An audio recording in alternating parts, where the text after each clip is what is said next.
அனைவருக்கும் வணக்கம். நம்ம டெய்லியும் டிஎன்ஏல இருக்கக்கூடிய முக்கியமான ஆர்டிகல்ஸ் பார்க்குறோம். இன்னைக்கு என்ன ஆர்டிகல்ஸ் இருக்குது அப்படிங்கிறத பார்ப்போம். நகரமயமாதலின் அறிகுறி அப்படின்னு சொல்லி கொடுத்துருக்காங்க.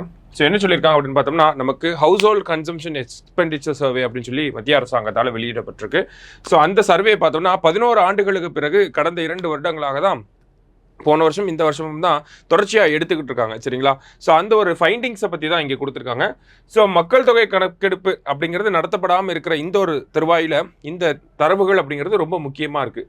ஸோ இந்த ஒரு விஷயம் எதெல்லாம் ஆய்வு செய்கிறாங்க அப்படின்னு பார்த்தோம்னா, குடும்ப வருமானம், நுகர்வு, அதே மாதிரி குடும்பத்தினுடைய அந்த சராசரி மாதம் எவ்வளோ செலவு பண்ணுறாங்க, கிராமப்புறங்களில் எவ்வளோ, நகர்ப்புறங்களில் எவ்வளோ அப்படிங்கிற இந்த ஆய்வு தான் வெளியிட்டிருக்காங்க. சரியா? ஸோ இந்த ஆய்வை பொறுத்த வரைக்கும் பார்த்தோம்னா கிட்டத்தட்ட 2.6 லட்சம் குடும்பங்கள்கிட்ட இருந்து இந்த தரவுகளை திரட்டி இருக்காங்க. சரியா? ஸோ குடும்ப நுகர்வை பார்த்தோம் அப்படின்னா போன வருஷத்துலேருந்து இந்த வருஷம் எப்படி இன்க்ரீஸ் ஆயிருக்கு அப்படின்னு பார்த்துருக்காங்க. ஸோ ரூரல் பீப்புள் பார்த்தோம் அப்படின்னா ஒரு 3.5% இன்க்ரீஸ் ஆயிருக்காங்க. ஆனால் நகர்ப்புறங்களில் பார்த்தோன்னா 3.1% போன வருஷம் ஸ்பெண்டிங்க்கும் இந்த வருஷம் ஸ்பெண்டிங்க்கும் இன்க்ரீஸ் ஆயிருக்கு அப்படிங்கிறத சொல்லியிருக்காங்க. ஓவரால் ஸ்பெண்டிங் அப்படின்னு பார்த்தோம்னா நகர்ப்புறங்களில் 8.3%, கிராமப்புறங்களில் பார்த்தோம்னா 9.2%. அதாவது அவங்களுடைய வருமானம் எப்படி செலவாகுது அப்படிங்கிறதா இந்த இடத்துல சொல்லியிருக்காங்க. சரியா? அடுத்ததாக பார்த்தோம் அப்படின்னா சராசரியா ஒரு மாசத்துக்கு ஒரு குடும்பம் கிராமப்புறத்தில் எவ்வளவு செலவு பண்றாங்க அப்படின்னு பார்த்தோம்னா நமக்கு 4122 ரூபா இந்த ரிப்போர்ட் படி செலவு பண்றாங்க. இதே நகர்ப்புறத்தில் இருக்கக்கூடிய ஒரு குடும்பம் இந்த உணவு, மற்ற விஷயங்கள், மாதம் தோறும் அந்த மளிகை சாமானம், இந்த மாதிரியான விஷயங்கள்லாம் இருக்கு இல்லையா? ஸோ இதுக்கு சராசரியாக எவ்வளோ செலவிடுறாங்க அப்படின்னா ஒரு 7000 ரூபாய், 6996 ரூபாய் அப்படிங்கிறத செலவு பண்ணுறாங்க. ஸோ இதை நம்மளோட ஜிடிபி வளர்ச்சியோடு ஒப்பிட்டு பார்க்குறப்ப கொஞ்சம் குறைவு தான் அப்படிங்கிறத கொடுத்துருக்காங்க. சரியா? வேற என்ன நமக்கு சொல்லியிருக்காங்க இந்த ரிப்போர்ட்ல அப்படின்னு பார்த்தோம்னா, கிராமப்புறங்களுக்கும் நகர்ப்புறங்களுக்கும் இருக்கக்கூடிய அந்த இடைவேளை அப்படிங்கிற ஸ்பெண்டிங் கேப் அப்படிங்கிறது பார்த்தோம்னா முன்னாடி ரொம்ப அதிகமாக இருந்துச்சு. 70%, 84% இருந்துச்சு. இப்போ பார்த்தோம்னா அது 70% இருக்கு. அந்த அவங்க நம்ம பார்த்தோம் 4000 ரூபாய், அங்கே 7000 ரூபாய். ஸோ ஒரு 70% கேப் இருக்கு அப்படிங்கிறத சொல்லியிருக்காங்க. ஓகேங்களா?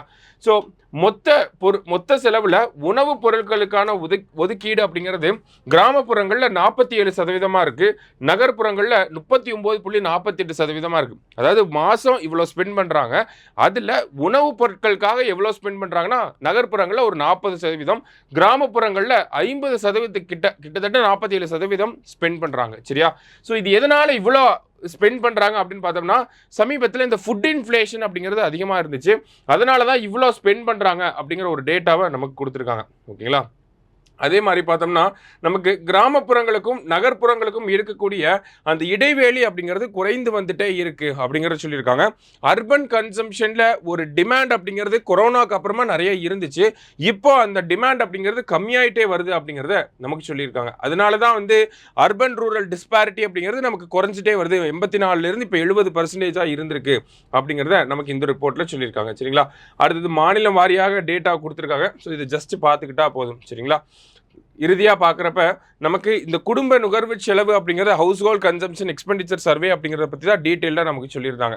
இதில் 2011 கடைசியாக எடுக்கப்பட்டது. அப்புறம் 2022, 23, 24 மறுபடியும் ரிப்போர்ட் எடுத்து வச்சிருக்காங்க. சரிங்களா? ஸோ இதில் ரூரல்லையும் சரி அர்பன் ரீஜன்லையும் சரி ஸ்பெண்டிங் அப்படிங்கிறது மந்த்லி ஸ்பெண்டிங் அப்படிங்கிறது அதிகமாகிட்டே தான் இருக்குது. அடுத்தபடியாக பார்த்தோம் அப்படின்னா அர்பன் ரூரல் டிஸ்பாரிட்டி அப்படிங்கிறது கம்மியாகிட்டே இருக்குது.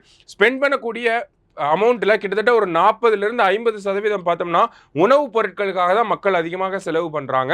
ஸோ இது எதனால் அப்படின்னு பார்த்தோம்னா ஃபுட் இன்ஃப்ளேஷன் அப்படிங்கிறது அதிகமாக இருக்குது, அதனாலேயா கூட இருக்கலாம் அப்படிங்கிறது இந்த ரிப்போர்ட்டில் நமக்கு சொல்லியிருக்காங்க. ஸோ ப்ரீஃபாக பார்த்தோம்னா இதெல்லாம் தான் இந்த ரிப்போர்ட்டில் சொல்லியிருக்காங்க. சரியா? ஸோ இதே மாதிரி நாளைக்கு ஒரு ஆர்டிக்கலை மீட் பண்ணலாம். தேங்க்யூ.